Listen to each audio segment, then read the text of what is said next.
پچھلے ایپیسوڈ میں ہم نے یہ سیکھا کوئی سوسائٹی میں دو ہی مقاصد ہو سکتے ہیں انسان کے، یا تو اس کا مقصد ہے کوئی رتبہ حاصل کر لے، یا وہ اپنے آپ کو کسی نہ کسی طرح نشو و نما دے، اپنی عقل کو، اپنے علم کو، اپنی خدمت کو، اپنے کام کو بڑھائے، آگے بڑھاتا چلا جائے. ہماری سوسائٹی میں رتبہ حاصل کرنے کی obsession ہے، اس لیے ٹائٹلز کی obsession ہے، اور یہ اس فنا کا انکار ہے اصل میں. اور جب وہ ایک دفعہ ریٹائر ہو جائیں تو بالکل ایسے جیسے بیکار ہو گیا انسان. الرحمن علم القرآن.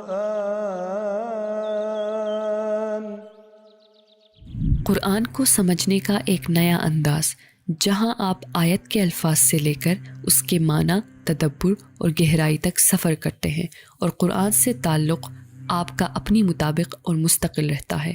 مختصر اور واضح تشریح جسے آپ پڑھ بھی سکتے ہیں اور سن بھی سکتے ہیں.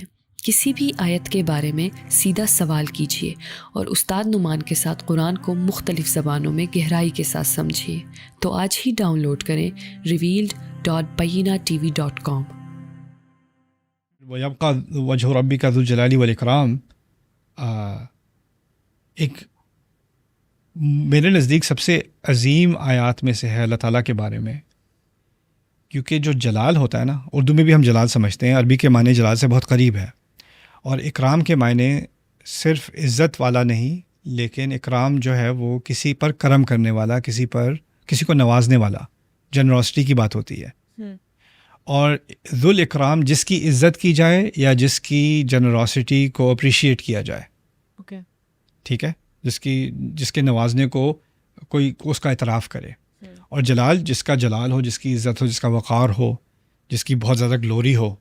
اچھا، یہ دونوں الفاظ جو ہیں نا، یہ انڈیپینڈنٹ نہیں ہیں، یہ ڈیپینڈنٹ ہیں. میں کیا کہنا چاہ رہا ہوں، جلال کس کا ہوتا ہے؟ جس کی لوگ عظمت کریں، یہ بڑا جلال والا بادشاہ ہے، یہ بڑا جلال والا آدمی ہے، ایکسیٹرا. کیسے پتہ ہے جلال والا آدمی؟ اگر وہ آدمی ایک آئی لینڈ پہ اکیلا رہ رہا ہو تو کیا جلال اس کا؟ جلال ہونے کے لیے کوئی جلال دینے والا ہونا چاہیے نا. کوئی شاہ جو ہے وہ اسٹیڈیم میں داخل ہوتا ہے تو لوگ جو ہیں وہ چلا رہے ہیں اور وہ چیئر کر رہے ہیں اس کو، اور اس کی بادشاہ سلامت، بادشاہ سلامت، تو اب اس کا جلال ہے. اگر وہ اسٹیڈیم میں داخل ہوتا ہے، کوئی بھی نہیں ہے، وہ اکیلا کھڑا ہے اسٹیڈیم میں، تو جلال ہے اس کا؟ نہیں ہے. اکرام عزت دینا، عزت دینے کے لیے کوئی دینے والا ہونا چاہیے نا. بالکل. تو اگر کوئی ہے ہی نہیں عزت دینے والا، وہ اسٹیڈیم میں اکیلا کھڑا ہے، تو اس کا کہاں سے اکرام ہو رہا ہے؟ نہیں ہو رہا. ایتھیسٹ کہتا ہے کہ تم ایسے خدا کو مانتے ہو جس کو تمہاری عبادت کی ضرورت ہے. وہ چاہتا ہے کہ تم اس کی تعریفیں کرتے رہو، تم اس کی حمدیں کرتے رہو، تم اس کے بارے میں اچھی باتیں کرتے رہو. اس کو کیا ضرورت ہے تمہاری تعریفوں کی؟ یہ تو مجھے بہت نارسسسٹک قسم کی پرسنالٹی لگتی ہے کہ اس کو اپنی تعریف چاہیے. یہ ایتھیسٹ مائنڈ سیٹ کہتا ہے خدا کے بارے میں. یہ کیسا خدا ہے کہ اپنی تعریف چاہتا ہے؟ کیا ضرورت ہے اس کو اپنی تعریف کی؟ کیوں اتنا انسیکیور ہے؟ اس طرح کی باتیں، معاذ اللہ. رائٹ.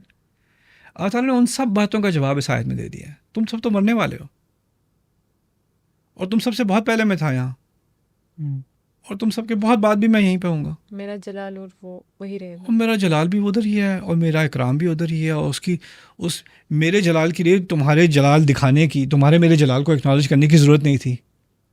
اور میرے کرم کے لیے تمہیں مجھے کرم دینا، میری تکریم کرنا، اس کی ضرورت نہیں تھی. اللہ تعالیٰ کے جلال اور اس کی اکرام کی کوئی ڈیپینڈنسی ہے ہی نہیں ہمارے اوپر. تو یہاں پر جو وجہ کا لفظ ہے وہ ہائی لائٹ کیا گیا ہے اللہ تعالیٰ کی پوری ذات میں سے، تو اس کی کیا بینیفٹس؟ وجہ اصل میں وقار کا، عزت کا، اعلیٰ مقام کا جو مصدر ہے، جو اس کا سورس ہے، وہ شکل ہوتی ہے. اور لوگ کسی کو ریکگنائز کرتے ہیں تو شکل سے ریکگنائز کرتے ہیں. ریکگنیشن کے لیے وجہ کا لفظ استعمال کیا جاتا ہے. تو یہاں پر اللہ تعالیٰ کہہ رہا ہے کہ مجھے ریکگنیشن کی تم سے ضرورت نہیں ہے، تمہارے بغیر بھی میری ریکگنیشن ہے. یہ اللہ تعالیٰ کے ناموں میں سے ہے الحمید. الحمید، ان اللہ هو الغنی الحمید. اور حمید محمود سے مختلف ہے. محمود صیغۃ المفعول، جس کی حمد کی جائے، اور کیونکہ وہ اسم مفعول ہے، یعنی کہ کوئی حمد کرنے والا ہے جس کا ذکر نہیں کیا گیا اور جس کی حمد کی جا رہی ہے اس کا ذکر کیا گیا. جیسے مقتول. مقتول کون ہے؟ جس کو قتل کیا گیا.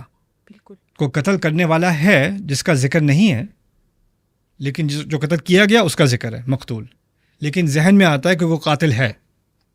اسی طرح محمود کہو گے نا تو ذہن میں ہے کوئی حامد ہے، کوئی حمد کرنے والا ہے تو کوئی محمود ہے. کوئی حامد ہوگا تو کوئی محمود ہوگا، کوئی قاتل ہوگا تو کوئی مقتول ہوگا، مقتول ہوگا. کوئی شاکر ہوگا تو کوئی مشکور ہوگا. ٹھیک ہے، کوئی عالم ہوگا تو کوئی چیز معلوم ہوگی. ٹھیک ہے، تو ایک ڈپینڈنسی ہوتی ہے مفعول اور فاعل میں. اوکے. ٹھیک ہے. اللہ تعالیٰ کے ناموں میں محمود کے بجائے کیا ہے؟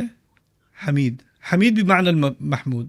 حمید محمود کے معنی میں آتا ہے، لیکن حمید صفہ مشبہہ ہے. صفہ مشبہہ ایسی چیز ہوتی ہے جیسے میں کہوں علیم، علم والا، علم والا، یا میں کہوں شریف، عزت والا، شرف والا. وہ ایک ایسی کوالٹی ہوتی ہے جس کو باہر سے کسی کی ڈپینڈنس نہیں ہوتی. ٹھیک ہے. تو اگر میں کہوں رحیم، رحم کرنے والا یا رحمت والا، تو باہر سے کسی کی ڈپینڈنس نہیں ہے. جب اللہ تعالیٰ اپنے آپ کو حمید کہہ رہے ہیں نا، حمد والا، حمد والا، تو یہاں حمد کرنے والے کی ایگزسٹنس ہو نہ ہو، حمد اس کی ویسے ہی ہے. یہ اللہ تعالیٰ کا نام ہے حمید. اور یہ غنی کی فردر ایکسپلینیشن ہے. اصل میں غنی کیا ہے؟ جس کو کسی کی ضرورت نہ ہو. جس سے استغنا کا لفظ استعمال ہوا ابو جہل کے لیے، الرآہ استغنا. وہ اپنے آپ کو سمجھتا ہے اس کو کسی کی ضرورت نہیں ہے. استغنا تو ہے اس کے اندر، ایٹیٹیوڈ تو ہے کہ مجھے ضرورت نہیں تھی. غنی وہ نہیں ہے. غنی صرف اللہ ہے. ان اللہ هو الغنی الحمید واللہ الغنی وانتم الفقراء. اللہ غنی ہے، تمہاری کمریں ٹوٹی ہوئی ہیں، تمہیں ضرورت ہے، تمہارے اوپر بوجھ ہے، اللہ پہ کوئی بوجھ نہیں ہے. یہاں پر وَيَبْقَى وَجْهُ رَبِّكَ ذُو الجلال والإکرام، اللہ ہی کی شکل رہے گی جو تمام، اس میں تمام جلال اور تمام عزت اس کی بذات خود اس کی شکل میں ہے، یعنی اس کی وجہ میں ہے، اور اس کو کوئی دیکھنے والا بھی نہ رہے تب بھی ہے. اس کو کوئی ڈپینڈنسی نہیں ہے، وہ تمہاری ہے. اور یہاں پر ایک کانٹراسٹ یہ بھی آ گیا کہ ہماری جو انسان کی جو شکل ہوتی ہے نا، جو اپنی شکل کے اوپر وہ اپنا تاج لگاتا ہے، اپنی شکل کے اوپر وہ اس کی پورٹریٹس بنواتا ہے اپنی شکل کی، رائٹ. فرعون ہے جیسے، رائٹ، لوگ اس کی شکل دیکھتے ہیں تو ڈر جاتے ہیں، یعنی اس کا پورا جلال اس کی شکل میں ہے، رائٹ. لیکن پھر اس کی شکل بوڑھی ہوتی ہے، پھر اس کے دانت گرنے شروع ہو جاتے ہیں، پھر وہ کھانسنا شروع کر دیتا ہے، اس کی شکل ہی اگلی ہوتی چلی جاتی ہے، پھر اس کو وہ ممی بن جاتا ہے. کیا ہو رہا ہے اس کی شکل کے ساتھ؟ وہ اتنی جلال والی شکل، اب وہ دیکھنے میں گھن آتی ہے اس شکل کو، رائٹ. اللہ تعالیٰ کی جو بادشاہت ہے، اللہ تعالیٰ کا جو جلال ہے، وہ کبھی کم ہونے والا نہیں ہے. وہ کبھی کم ہو. سو ایک طرف تو فنا کا ذکر اور دوسری طرف یبقا کا ذکر. یہ ایک متضاد چیزیں آ گئیں. وہ یبقا وجہ ربک ذو الجلال والاکرام. اور اس میں پھر ایک میسج یہ بھی آ گیا کہ اللہ تم پر رحمت کر رہا ہے، اللہ تمہارا محتاج نہیں ہے. رائٹ. مطلب اللہ تعالیٰ اپنے آپ میں انڈیپینڈنٹ ہے، آپ سبورڈینیٹ ہو، یو نیڈ ہم. جہاں وہ الرحمن والی بات تھی نا، تو کوئی کہے کیوں سکھا رہا ہے، کیا ضرورت ہے سکھانے کی، کیوں کمپلین کر رہا ہے کہ تکذیب کرتے ہیں. وہ اس لیے نہیں کر رہا کہ اس کو کچھ چاہیے، وہ اس لیے کر رہا ہے کہ وہ تم پہ رحمت کر رہا ہے. یہ تمام جو کمپلینٹس آ رہی ہیں اللہ تعالیٰ کی، وہ اس کے لیے نہیں آ رہی، تمہاری خاطر آ رہی ہیں. اس کا کوئی فائدہ نہیں ہونا تمہاری کمپلائنس کے ساتھ.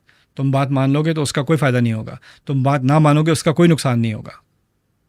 فائدہ ہونا تو تمہارا ہونا ہے، نقصان ہونا تو تمہارا ہونا ہے. تو پھر کیوں کر رہا ہے؟ اس لیے نہیں کہ اسے چاہیے، اس لیے کہ وہ رحیم ہے تمہارے ساتھ، تم سے بہت محبت کرتا ہے، اس لیے کر رہا ہے. تو اس سوال کا جواب بدل گیا جو ایتھیسٹ کرتا ہے کہ کیا ضرورت ہے خدا کو تعریف کی. خدا کو ضرورت نہیں ہے، تمہیں ضرورت ہے. تو استاد جو آپ یہ ایکسپلین کر رہے ہیں کہ جیسے آپ غنی نہیں ہو لیکن آپ کو لگ رہا ہے آپ ہو، اور پھر آپ کو لگ رہا ہے آپ کو کسی چیز کی ضرورت لیکن آپ کو ضرورت ہے، تو یہ تھوڑی ڈیلوژنل بیہیویئر انسان کی لگتی ہے. اب یہاں پہ جو اس کے بعد ان دو یبقا اور فنا کے آیتوں کے بعد جو آیت ہے فَبِأَيِّ آلَاءِ رَبِّكُمَا، آئی تھنک یہاں پہ جو تکذیب ہے شاید وہ اس ڈیلوژن کی طرف اشارہ کر رہی ہے کہ مطلب آپ ہاں ہر دفعہ جب یہ ریپیٹ ہوتی ہے تو وہاں پہ ڈفرینٹلی ہٹ کر رہا ہوتا ہے. بالکل. اب یہاں پہ مجھے ایسا لگا کہ یہاں پہ اس ڈیلوژن کی طرف اشارہ ہے کہ آپ کو لگ رہا ہے آپ یہ ہو لیکن آپ فنا ہو رہے ہو، اللہ تعالیٰ بقا کے لیے بقا ہے، تو اب جو تکذیب ہے یہاں پہ مجھے وہ ڈیلوژن کی طرف کہ آفٹر مورٹیلٹی آپ کے لیے مورٹیلٹی طے ہے، اگر اب آپ کی رسپانس یعنی یہ ہے تو پھر آپ ڈیلوژنل ہو. پھر دوسری بات یہاں پر یہ بھی سکھا دی کہ جو معجزہ ہے اسلام کا وہ یہ ہے کہ لوگ سمجھتے ہیں کہ جو عزت ہے نا اور جلال ہے وہ صرف ہمیشگی کے ذریعے سے آ سکتی ہے. آپ اپنا نام ہمیشہ کے لیے برقرار رکھیں، اپنا وقار ہمیشہ کے لیے برقرار رکھیں، اپنی سوسائٹی کبھی آپ کی ڈاؤن ہمیشہ نمبر 1 رہے. رائٹ، یحسب ان مالہ اخلدہ، اس کے ذریعے سے اس کو عزت آئے گی، وقار آئے گا.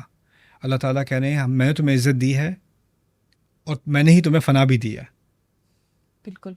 اور اس فنا میں تمہاری کوئی عزت کی کمی نہیں ہوئی. اصل میں جو بقا ہے وہ صرف میرے لیے ہے. اس بات کو ڈینائی مت کرنا، اس عظیم نعمت کو مت بھولنا کہ فنا بھی ایک عظیم نعمت ہے. بالکل.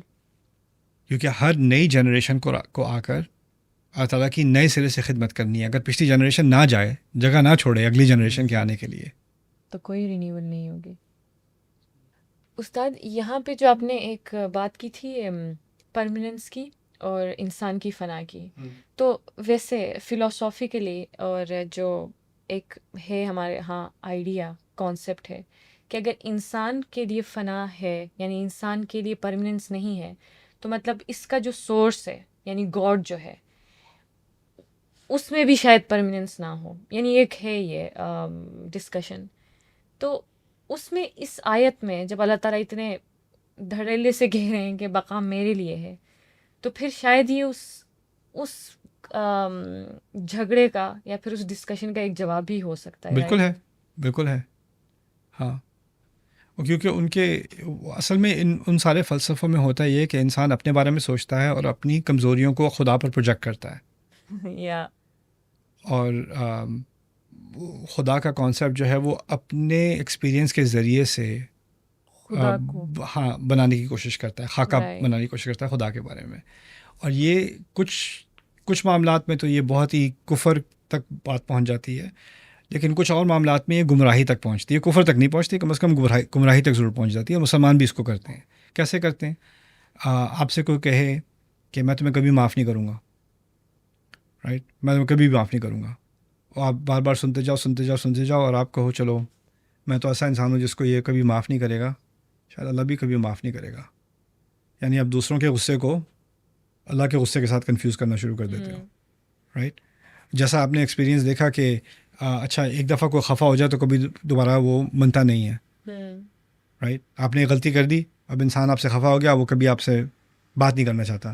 اب آپ نے اللہ تعالیٰ کے سامنے غلطی کر دی، کیا پروجیکشن کیا آپ نے؟ میں نے غلطی کی، اللہ تو میری کبھی کوئی دعا نہیں مانے گا، میری تو کوئی نماز قبول نہیں ہوگی، میں نے جو اتنا بڑا گناہ کیا ہے، رائٹ. تو ہم کیا کرتے ہیں، ہم اپنے انسانوں کے ساتھ جو ایکسپیرینس ہوتے ہیں نا ان کو ہم پروجیکٹ کر دیتے ہیں اللہ تعالیٰ کے اوپر. اور یہی جو فلسفی لیول پر جو مفلسف ہے، جو فلاسفر ہے، وہ بھی یہی کرتا ہے. وہ اپنے ایکسپیرینس کو گاڈ کے اوپر میں ٹیمپریری ہوں تو خدا بھی ٹیمپریری ہوگا. مجھے جب تعریف کی جاتی ہے تو وہ مجھے اگر تعریف کی ضرورت ہے تو یہ ایک سائیکولوجیکل ڈس آرڈر ہے. اگر انسان کو تعریف کی ضرورت ہے تو وہ ایک ڈس آرڈر ہے اس کے اندر ایک انسیکیورٹی ہے، اور اس کو کور کرنے کے لیے وہ چاہتا ہے مجھے ایکنالج کرو، میری تعریف کرو. اگر انسان اپنے اندر فلفلڈ ہو، اس کے اندر کانفیڈنس ہو، خود اعتمادی ہو، تو اس کو تعریف کی ضرورت نہیں ہے. اس کو پتہ ہے اس کی کیا حیثیت ہے، رائٹ. اگر کوئی ٹیچر بہت اچھا ٹیچ کر رہا ہے، اس کو پتہ ہے کہ وہ اسٹوڈنٹس کو فائدہ پہنچا رہا ہے. کوئی اس کا پرنسپل آ کر، ہیڈ ماسٹر آ کر، کوئی آ کر اس کی تعریف کرے یا نہ کرے، اس کو فرق نہیں پڑے گا، کیونکہ اس کو پتہ ہے وہ کیا کر رہا ہے، اس کو پتہ ہے وہ اچھا کام کر رہا ہے، رائٹ. لیکن جو نہیں اچھا کام کر رہا نا، اس کو کوئی پرنسپل آ کے ایک دن تعریف کر دے تو اس کے تو عید مبارک ہو جائے. جو اچھا کام کر رہا ہے نا، وہ اگر تعریف کرے اچھی بات ہے، نہ کریں کوئی بات نہیں، فرق نہیں پڑتا. تو وہ تو ایک تعریف کی ضرورت یا تعریف کی ڈیمانڈ جو ہے وہ ایک ڈس آرڈر ہے. اب وہ فلاسفر لے کے خدا پہ ڈال دے، یہ کون سا خدا ہے جس کو تعریف چاہیے؟ یہ تو ایک ڈس آرڈر ہے، یہ تو نارسسسٹک پرسنالٹی ہے، تو انسیکیورٹی ہے، یہ چیزیں ہیں، رائٹ. تو ایک پروجیکشن ہوتی ہے، انسان اپنی کمزوری کو لے کے خدا پر تھوپنے کی کوشش کرتا ہے. اسی لیے تسبیح کا کانسیپٹ اتنا ضروری ہے. یہاں بھی ایک تسبیح ہی کا کانسیپٹ ہے. یہ تسبیح کیا ہوتی ہے؟ تنزیہ اللہ عما لا یلیقہ، اللہ تعالیٰ کی طرف سے ہر وہ وصف، ہر وہ ڈسکرپشن ہٹا دینا جو اس کے لائق نہیں ہے. اور اصل میں معنی تسبیح کا یہی ہے. اور یہاں پر ہماری فنا اور اللہ کی بقا یہ اللہ کی تسبیح ہے اور ہماری حقیقت ہے. ہاں، یہ تسبیح کا پہلو ہے. یہ اگلی قسط میں ہم انشاءاللہ سیکھنے جا رہے ہیں ٹیچر نے اپنے آپ کو ان دونوں کے لیے فارغ کر لیا. یعنی مقصد یہ نہیں کہ فارغ کر لیا، اپنے آپ کو خاص اہتمام ان کو دیا، بالکل ان پر فوکس کر دیا. اللہ تعالیٰ کہہ رہے ہیں اب تمہارے اوپر فوکس آنے والا ہے. تم بہت بڑی بڑی بھاری جماعتیں ہو، اپنے آپ کو سمجھتے ہو کہ تم اتنے زیادہ ہو گئے ہو کہ کہیں گم ہو جاؤ گے، یا تم میں سے کوئی نہ کوئی ادھر سے پھسل کے نکل جائے گا، ادھر نکل جائے گا. رائٹ؟ اور اسی بات کی طرف اشارہ ہے. اسی لیے سنفرغ لکم ایھا الثقلان میں کوئی بچنے والا نہیں ہے. میرے نزدیک یہیں سے، اسی آیت سے اللہ عالم قیامت کے دن کا منظر شروع ہو رہا ہے.